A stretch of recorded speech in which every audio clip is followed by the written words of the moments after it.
La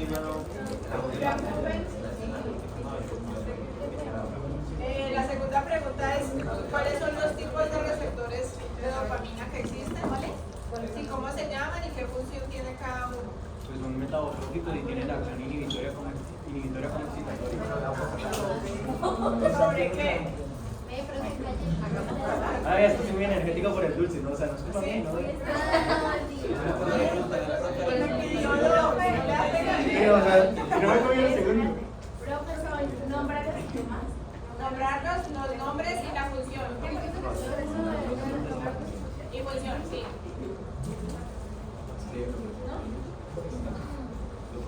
¿Me puede confirmar la información, por favor?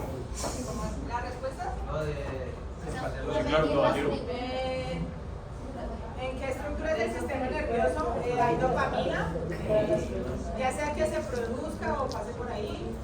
Y los nombres de los tipos de receptores de dopamina, la función de cada receptor.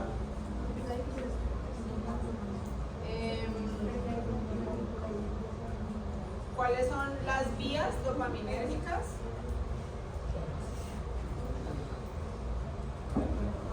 Y describir la fisiología de la dopamina en la esquizofrenia y en la hiperprolactinemia, es decir, la producción de prolactina. Listo, profe, gracias. ¿La hiper qué? Función de la dopamina en la esquizofrenia y en la hiperprolactinemia, o sea, producción alta de prolactina. Entonces, a medida que vamos viendo la clase, van a ir viendo respuestas a esas preguntas. ¿Listo? Vamos a hablar de la parte de dopamina y luego la segunda hora van a responder esas preguntas del sistema serotoninérgico y noradrenérgico. ¿Listo? Ahorita les explico cómo me lo entregan y todo eso.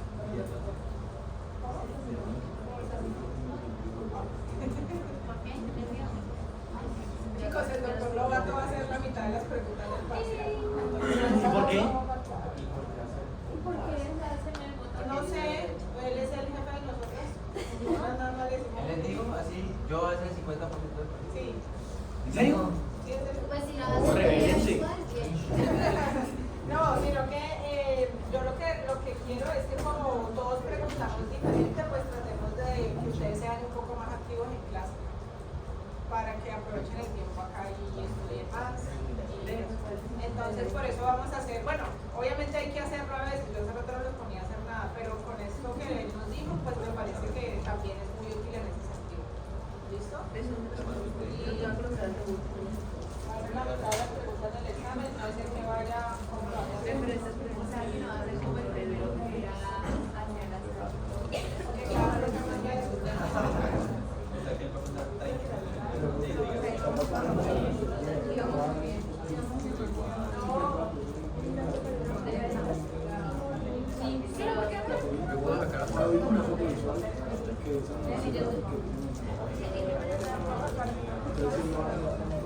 Pues se supone que todos usamos el libro de base.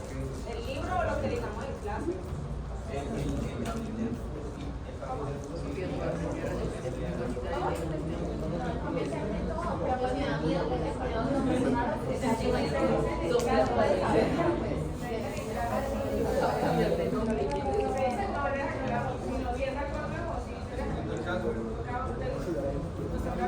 Bueno chicos, entonces el sistema dopamina, ¿qué es la dopamina? Un neurotransmisor y en algunos sistemas es una hormona o se define como una hormona que está relacionada con funciones emocionales, funciones de algunas habilidades cognitivas y funciones motoras. También es un neurotransmisor que está muy relacionado con las adicciones y el sistema de recompensas. Uno puede ser adicto a muchas cosas, no solo cosas tangibles. Puede ser adicto a los juegos, las apuestas también, a los videojuegos, adictos no solo a sustancias, hay gente que es adicta al sexo, o sea, sí, uno puede ser adicto a muchas cosas, hay gente que es adicta a hacer ejercicio, La dopamina tiene mucho que ver con ese tipo de cosas. Pero para eso hay otra clase. Las neuronas dopaminérgicas las clasifican de acuerdo a la longitud del axón. Entonces, las neuronas de axón corto son principalmente neuronas amacrinas de la retina, que aquí les muestro un esquema de las células de la retina. Las neuronas dopaminérgicas son estas que se llaman células amacrinas. Esas son neuronas unipolares que se encargan sobre todo de la percepción de la luz, la detección del movimiento, por ejemplo. Ellas producen dopamina y están en la retina. Otro ejemplo de neuronas dopaminérgicas de axón corto son las neuronas del bulbo olfatorio. El epitelio olfatorio está conectado con neuronas que van a mandar la información señalizada de la percepción de olores. El punto en donde la hacen sinapsis neuronas con otras se llama glomérulo. Alrededor de los glomérulos están estas neuronas juxtaglomerulares, por eso se llaman así, que son las que van a producir la dopamina. Entonces tenemos en la retina y en el bulbo olfatorio neuronas dopaminérgicas. Ya neuronas con axón de longitud intermedio van a estar en hipotálamo, especialmente núcleo arcuado, y en la parte ventral del tálamo. ¿Listo? Esas son las neuronas de longitud intermedia. Y las neuronas con axón de longitud largo o axón largo ya van a estar más relacionadas con vías, es decir, como son axones largos van a tener vías o circuitos. Entonces se van a proyectar muchas desde el mesencéfalo, especialmente sustancia negra o área tegmental ventral, que ya es terminando mesencéfalo, y se van a proyectar al núcleo estriado y a partes de la corteza prefrontal. Esto es un ejemplo de aquí salen neuronas de axón largo para completar estas vías. Entonces tenemos neuronas dopaminérgicas en retina, en bulbo olfatorio, en núcleo estriado, en corteza prefrontal. Hay unos alcances de vías dopaminérgicas en cortezas motoras, en mesencéfalo. Esos son más que todo. Y también se describe de que hay neuronas dopaminérgicas periféricas a nivel intestinal. ¿Listo? Es como donde más hay fuera del sistema nervioso, es ahí en la parte entérica. Tenemos ya las vías. La del sistema nigroestratal es la primera vía que vamos a ver. ¿Listo?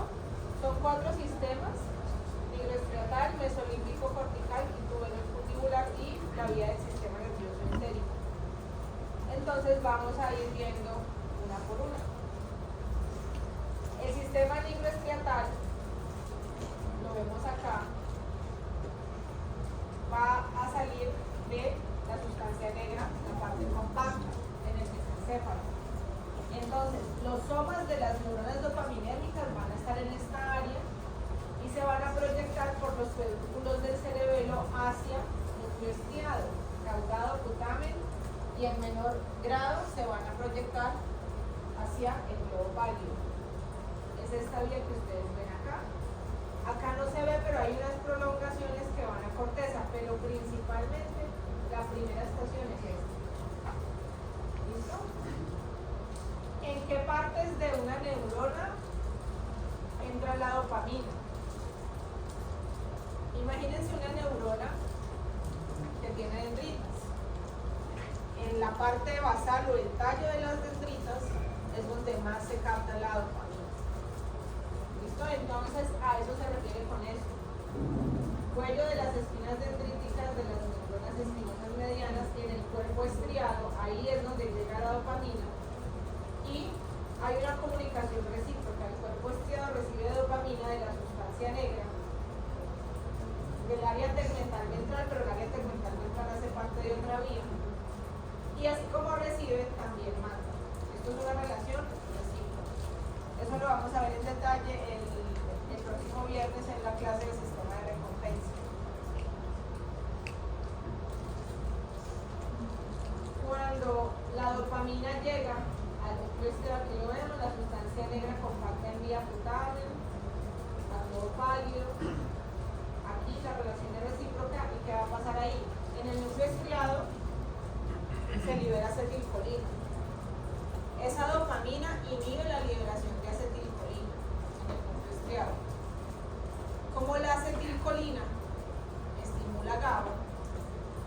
yo inhibir la acetilcolina, indirectamente inhibo GABA. ¿Qué sucede cuando yo inhibo un inhibidor? Sobreexcitación, actividad aumentada. Entonces la dopamina aumenta la actividad en el núcleo estriado porque inhibe a GABA. ¿Listo? Entonces, es decir, que altera mucho la regulación. En las adicciones, la dopamina está haciendo una inhibición de GABA permanente. O sea que el inhibidor está inhibido permanentemente y por eso la gente cuando tiene adicción a algo, sobre todo cuando le da abstinencia, se vuelve muy activa a nivel mental, a nivel motor. Dentro de este sistema nigroestriatal está el circuito que describen como corticoestriado tálamo cortical. Es decir que llega la dopamina al núcleo estriado y de ahí hay un circuito que va a la corteza y vuelve y baja. Entonces, del pálido interno y la sustancia negra reticulada, la vía va hacia los núcleos ventrales y laterales del tálamo y ahí a las áreas motoras y de ahí se baja o se devuelve por vía piramidal y extrapiramidal, y esta es la vía que es como la continuación del sistema nigroestriatal que va a relacionarse con coordinación motora. Entonces, si hay un daño en alguna parte de esta vía, ¿qué alteraciones puede tener una persona? ¿Qué síntomas que van a ver de raro? Por ejemplo, Parkinson, alteraciones motoras principalmente, coreas, coreas, movimientos, coreas alternadas con atetóxicos, o sea, movimientos irregulares y rápidos alternados con movimientos lentos. Ese tipo de cosas pueden estar ahí alteradas. El sistema mesolímbico cortical, que es la segunda vía, es el que más tiene que ver con las adicciones, ¿sí? Es el más relacionado.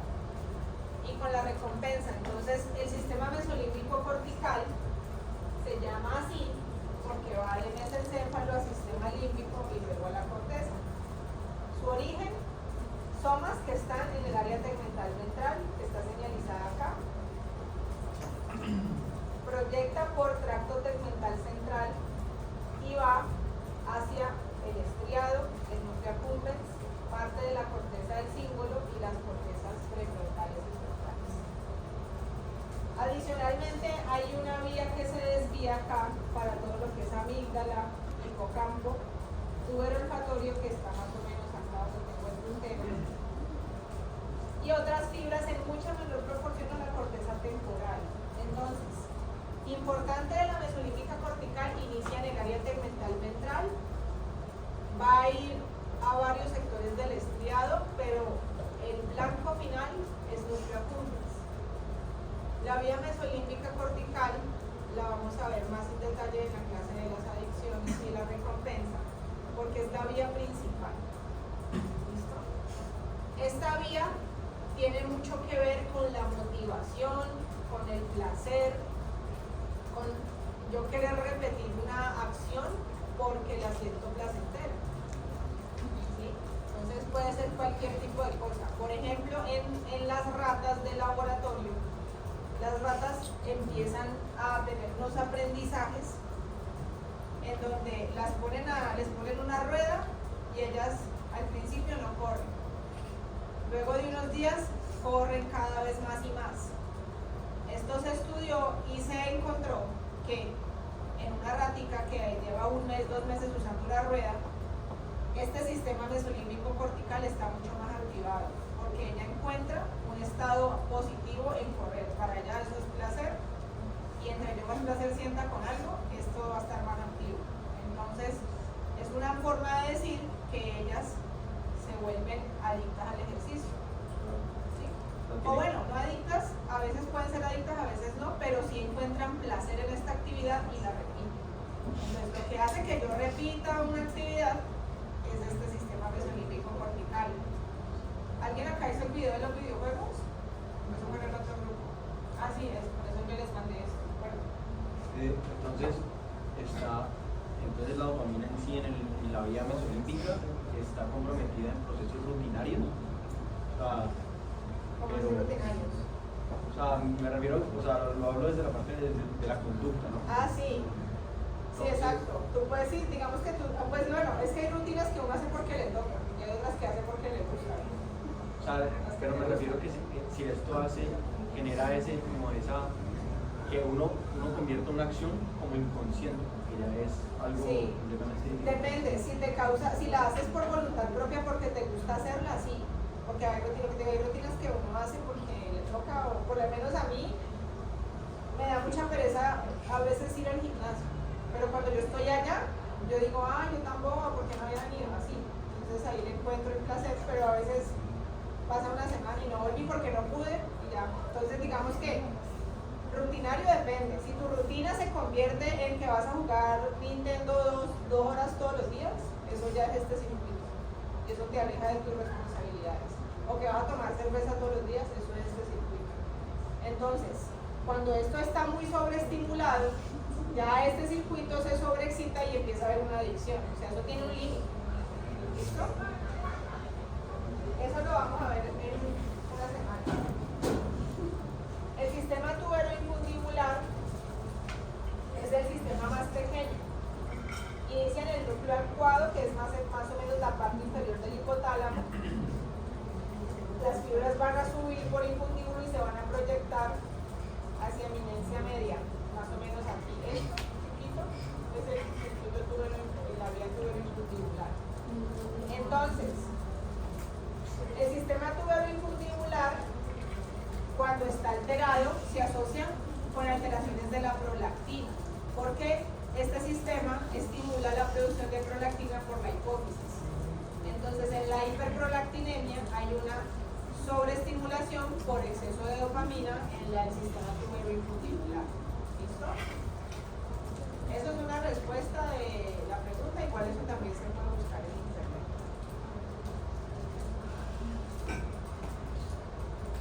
Pero, o sea, en el núcleo, ¿Cómo?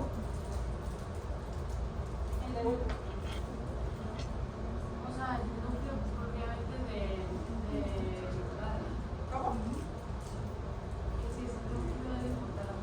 El núcleo arcuado es un núcleo medio hipotálamo. Está inferior, como la parte más abajo hacia atrás. Ese está acá lo tenía. Mira, el núcleo, este es el hipotálamo. Acá está la glándula y el arcuado está acá. De ahí salen las neuronas dopaminérgicas hacia la eminencia media y eso estimula para que la hipófisis produzca prolactina. ¿Listo? Creo que en el ojo, la de los axones cortos, ¿Qué pasa en el ojo que hace? sí. Esas células amacrinas ayudan como a la percepción de luz. Ahí no es como tan de comportamiento, es más que todo la dopamina para la percepción de la luz y detectar los movimientos. Entonces te mantiene el ojo más activo. O sea, pero entonces todas las amacrinas son... En la retina sí. En la retina todas las amacrinas son dopaminérgicas. Y entonces, por ejemplo, esa conexión sináptica entre la bipolar y la ganglionar, que a veces hay como una sinapsis en cadena que es bipolar, amacrina, ganglionar. ¿Qué media ahí esa dopamina entre esas dos? ¿Cómo así que lo media? ¿Qué media? ¿Qué hace ahí en esa sinapsis en cadena?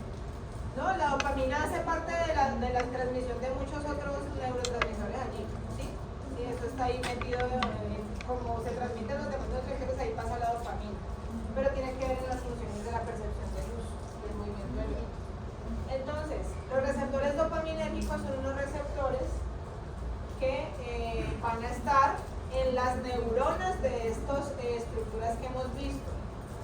Pregunta, y ya lo dije, y si no lo vuelvo a decir, ¿en qué parte de las neuronas hay receptores de dopamina? ¿En qué? En la base de las dendritas. O sea, el tallo de la dendrita, cuando ya va a llegar al soma, ahí es donde la mayoría hay receptores de dopamina. ¿Listo? Los receptores de dopamina son receptores neurotróficos acoplados a proteína G. Ellos van a tener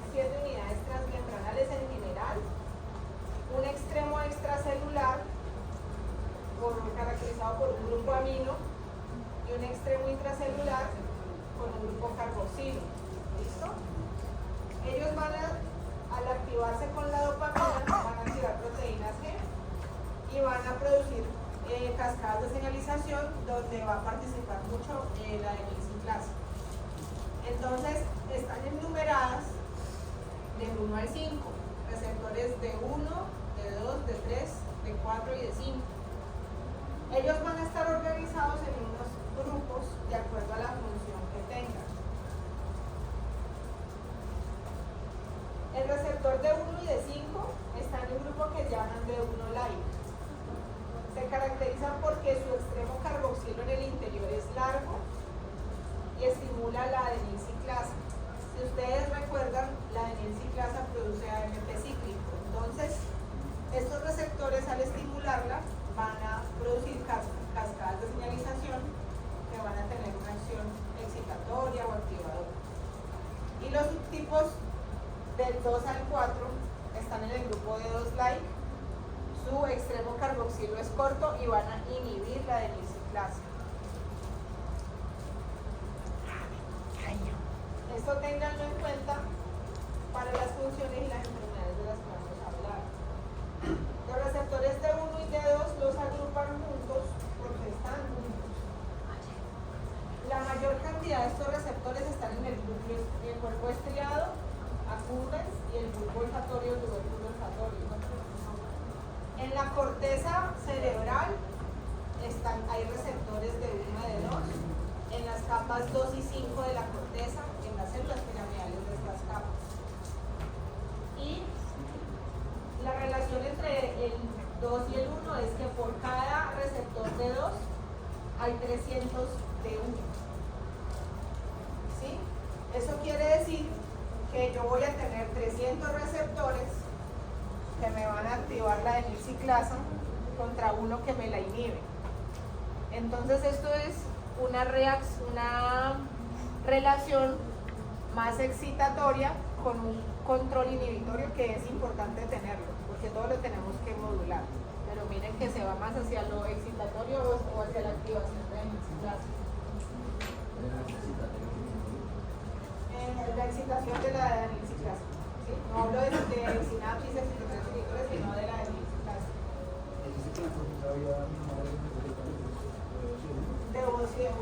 Pues en las capas 2 y 5. Sí. Y se expresan, ojo, en la corteza sí hay, pero se expresan menos. ¿Dónde se expresan más los receptores de 1 y de 2? En el núcleo estriado. En la corteza se expresan en menor cantidad. También en sistema límbico, tálamo y hipotálamo. Como les decía, los dedos son inhibitorios, pero yo para poder inhibir algo necesito que ese algo esté excitado. Entonces, los dedos van a hacer esa inhibición del resultado excitatorio de los de 1. Van a estar ahí modulándose y controlándose. Los de 3 y los de 4, otra cosa importante lo que les decía, miren que el de 1 es de un subtipo y el de 2 es de otro. Los de 1 son de 1 like y los de 2 son de 2 like. Por eso les digo, lo que el de 1 excita o estimula, el de 2 lo inhibe. Entonces yo tengo que tener eso de esa forma para que haya una modulación o regulación. Uno no puede tener excitación permanente nunca. Y el que lo tiene ya es una patología. Y eso se traduce en alteraciones del comportamiento. Los de 3 y los de 4,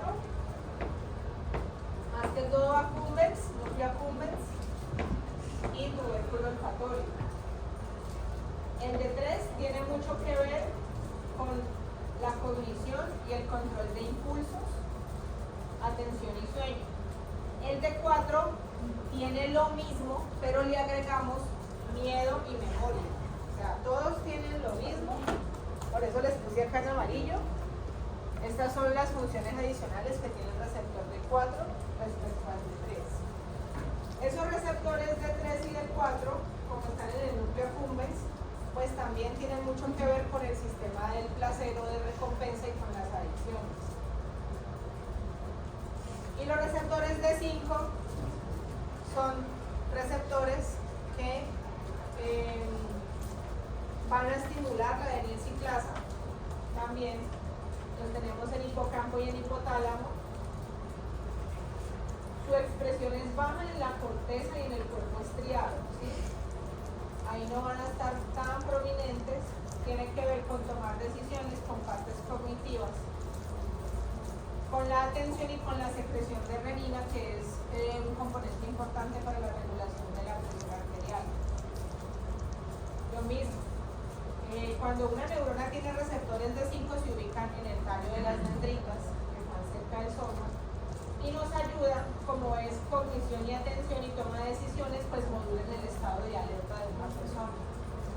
Entonces los receptores de 5 tienen mucho que ver con la parte mental, los de 1 y de 2 tienen más que ver con la parte motora, pero no son exclusivos, no es que de 1 y de 2 sea solo motor, no, es la función mayoritaria más no es la función única. Entonces, como ejemplo de una enfermedad del sistema dopaminérgico tenemos la esquizofrenia. La esquizofrenia es un trastorno mental de la personalidad.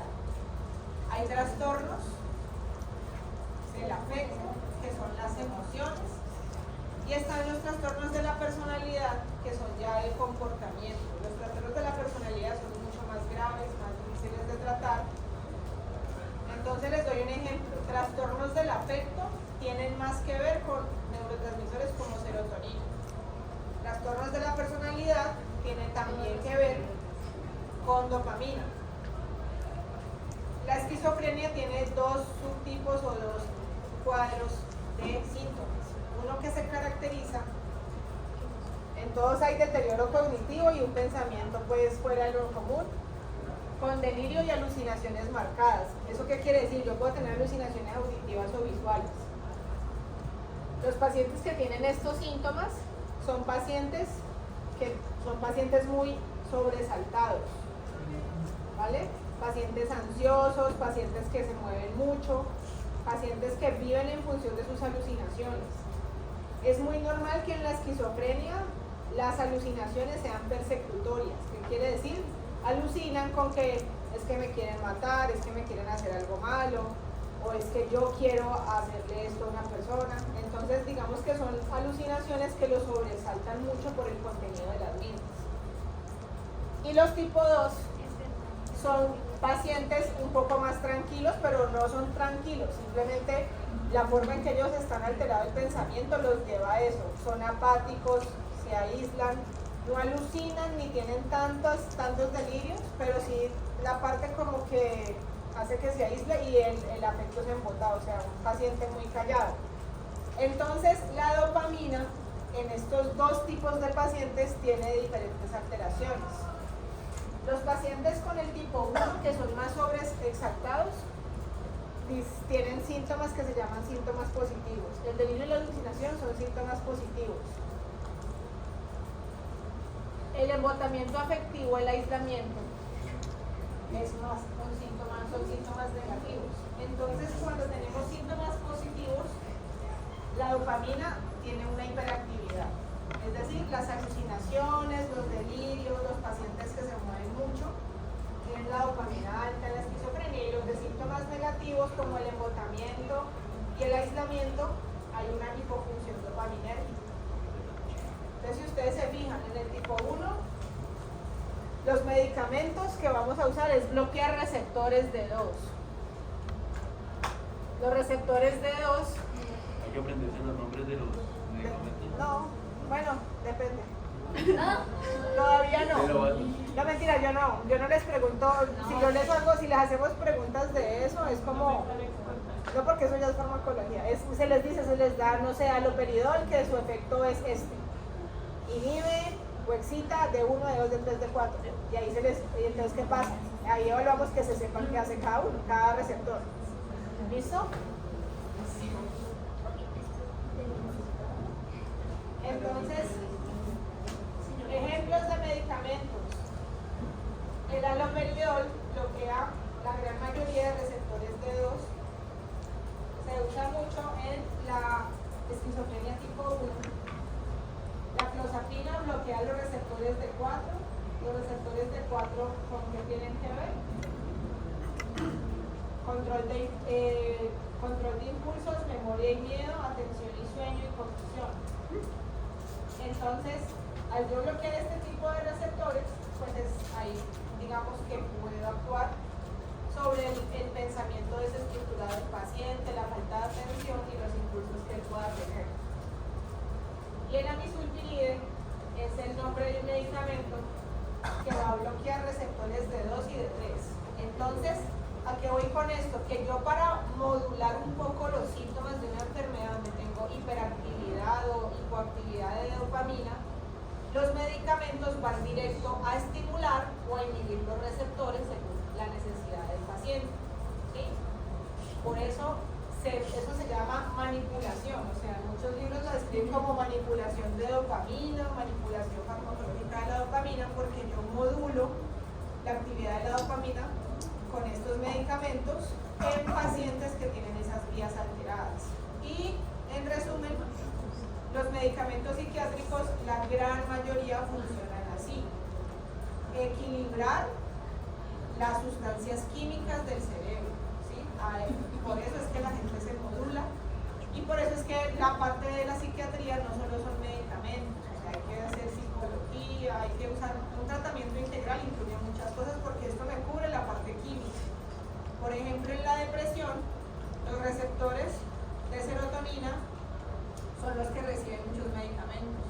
Entonces, hay medicamentos que estimulan que la serotonina se quede en la sinapsis y así se regula la producción de serotonina y eso se traduce en que uno no está tan triste, pero pues eso requiere más cosas, ¿no? Pero regular los niveles de neurotransmisores es parte de los tratamientos de muchas enfermedades porque la fisiología es alteración de eso. Una pregunta, ¿por qué hay medicamentos para pacientes psicóticos que son Hay medicamentos que producen mucha, por ejemplo, en la fase del sueño REM, que es donde uno tiene sueños y todo, hay gran presencia de serotonina. Entonces hay medicamentos que tienen una gran cantidad de serotonina y inducen mucho sueño. Un ejemplo de un antidepresivo que induce mucho sueño es la quetiapina. ¿Sí? La quetiapina se usa tanto en depresión como en trastorno afectivo bipolar, cuando el paciente no duerme, pero no es solo eso. Yo les pregunto, ¿y usted por qué no duerme? Pues él me dice, no, es que yo me la paso pensando y pensando y pensando y por eso no me duermo. Ahí sí se usa porque la razón por la que el paciente no duerme es que está muy sobreexcitado. Pero hay gente que dice, yo estoy cansada, tengo sueño y me quedo así, pero no estoy pensando en nada. Entonces ahí la quetiapina pues no está. Porque sí, el man dormiría, pero también le estoy dando como estimulantes de neurotransmisores si él no tiene un comportamiento alterado de eso. Entonces, hay medicamentos, depende de la cantidad del neurotransmisor, que producen sueño. Por eso, la quetiapina, si alguien la ha oído nombrar, siempre se formula para tomar en las noches. Siempre. ¿Listo? Yo tengo una amiga que es la doctora risperidona y eso la dijo la montaña. ¿La risperidona? Sí. Pues seguro por la prolactinemia, por la prolactina.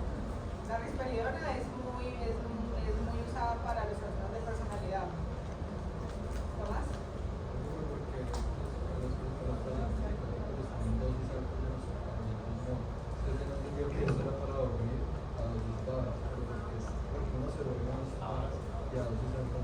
Pues es que el nivel, ¿sabes cómo lo miden eso clínicamente? Por la intensidad de los síntomas.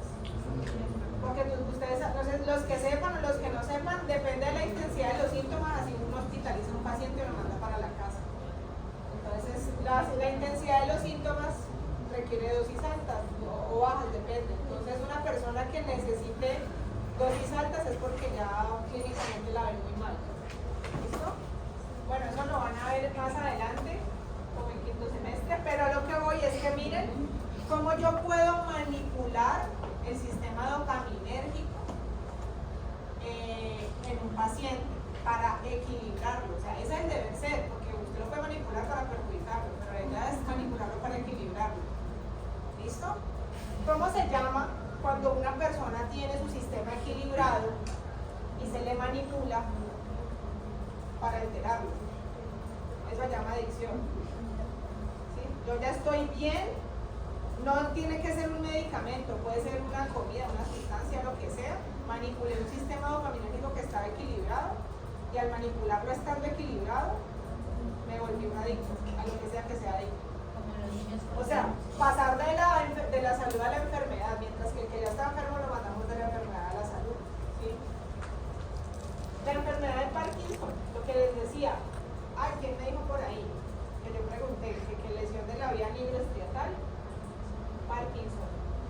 Síntomas como temblor, marcha rígida, cambios emocionales y cognitivos, hay mucha amnesia, también en el Parkinson.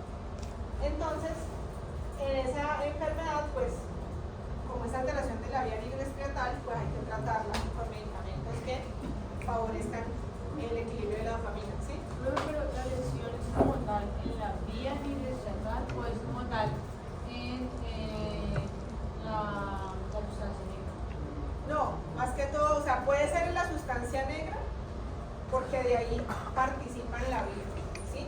Pero tú puedes tener alteraciones en el resto de la vía, ¿sí? Principalmente sustancia negra, pero otras pueden ser en la vía.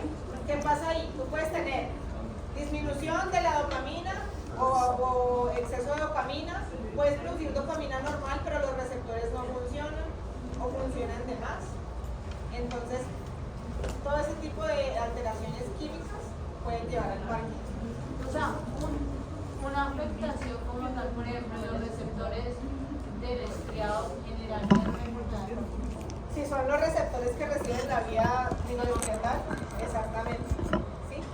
Es probable, es una de las maneras en que puede darse. Entonces, el manejo es medicamentos que bloqueen los receptores D2. ¿Listo? Por ejemplo, ¿en qué otras alteraciones hay donde yo tenga alteraciones de los... Por ejemplo, yo uso un bloqueador D2 en una persona que no lo necesita o le doy una dosis alta, ya tengo efectos adversos.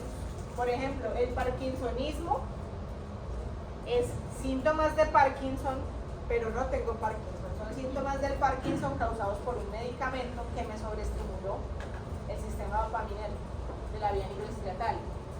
Entonces es un paciente con estos mismos síntomas. ¿Cómo yo sé que es por el medicamento? Muy sencillo. No tenía esos síntomas jamás en mi vida. Me tomé el medicamento y los tuve, me lo dejé de tomar y se me quitaron. ¿Listo? Así de sencillo es que uno revisa si un efecto es por un medicamento. Y que no lo haya tenido nunca, ¿no? Acaticia, que es las personas que uno las ve ansiosas por caminar y por moverse. Entonces estamos acá en clase y se paró, dio vueltas, salió del salón y volvió. Acaticia, un ejemplo. Está uno en un sitio, en una misa, en un bus, y se para, va a dar vueltas y vuelve porque no aguanta. La distonía aguda son contracciones fuertes, tónicas y súbitas. Los medicamentos que bloquean los receptores D2 producen esto. Y la disquinesia tardía, lo que les decía, movimiento coreotetósico, es decir, movimientos de corea irregulares y rápidos, alternados con movimientos lentos. El uso de medicamentos que me bloqueen el receptor D2 me van a producir estos síntomas. ¿Listo? Entonces, hay otras enfermedades donde está también alterada la dopamina. El trastorno de hiperactividad y déficit de atención, por ejemplo. ¿Vale? Entonces, el sistema dopaminérgico, que es importante acá, los receptores, las vías, y con eso podemos entender algunas patologías relacionadas con la alteración de este sistema. La parte de las adicciones y las recompensas la dejo para después porque hay una clase entera de eso. ¿Listo? En esa clase, ¿qué vamos a ver? Cómo funciona en detalle el sistema mesolímbico. Les voy a mostrar estudios donde eso ha sido como analizado y vamos a ver qué pasa en un cerebro de una persona adicta, qué pasa a nivel fisiológico en el cerebro de una persona que tiene una adicción a algo. Y vamos a entender por qué se da la abstinencia, qué pasa cuando una persona se rehabilita, ese tipo de cosas. ¿Listo? Entonces, este es las instrucciones que